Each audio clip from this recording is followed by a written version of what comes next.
See, our mind must be charged with these bona fide thoughts of his perception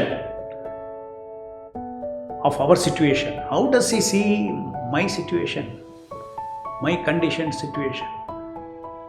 What are his intentions for us? His intention is to save us, is to give us mercy.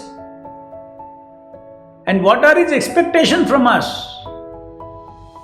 That we have to give our chitta, our consciousness to him. He'll purify us. So this is called situational perception of Nama Prabhu's mind. Just like you go anywhere, COVID-19, immediately a situation comes in your mind. It's called situational perception in the background mind. Similarly, as soon as you take japa, I am going to do japa, immediately there is a situational perception of the perception of the Lord. Okay. Now there is going to be active association between me and the Lord. And this is what the Lord's mind is. That Lord's mind, every time you don't have to think, you have to first understand, feed this into your subconscious. When it goes into your subconscious, anytime you hear Hare Krishna, you hear that sound, Nama Prabhu, immediately his mind manifests before us. Just like the first thing that, let's say you meet your old friend sometime, all of a sudden you meet in the railway station. First thing you see is you connect is the mind. You saw, okay, but deeper thinking is not on all the other things. Deeper thinking is his mind, his old mind. Then only he can have relationship, no? His body would have completely changed. He was a schoolboy and now he's some big fat fellow. You cannot relate at all. But what you can relate is his mind.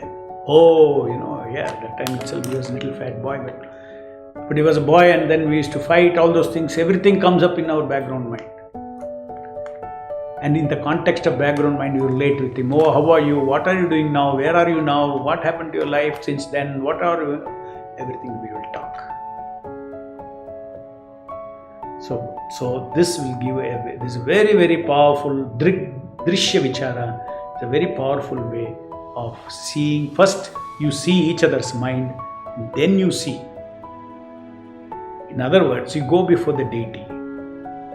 You see the deity is beautifully decorated. These are all not the first things that you see. Before you go itself, first you appreciate the mind of the Lord. Mind of the Lord, that means you feel that He is so merciful to us, that is ready to come as a deity vigraha, and then give Him an opportunity to see a beautifully decorated Lord. This drishya vichara, this vichara should be in the background. In that background, now you appreciate. His mind is already there, then you appreciate how beautiful, how colorful today's dress is, how beautifully decorated the Lord, their lordships are. Otherwise, you will be simply thinking, okay, a doll is nicely dressed. A doll is nicely dressed. Unless you have bhakti, you cannot see the Lord's mind. Many people, they come, like tourists, they come to the temple and they see. They think them two statues are dressed nicely, decorated nicely. There is no rapport, there is no connection with the deity. They get sukriti, ajnata sukriti.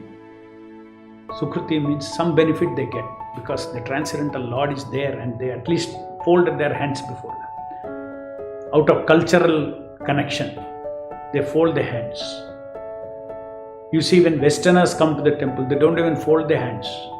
They're bewildered. What they have to make out? They cannot make out anything. Two marble statue and nicely decorated. That's all. Limited their perception, and they walk by.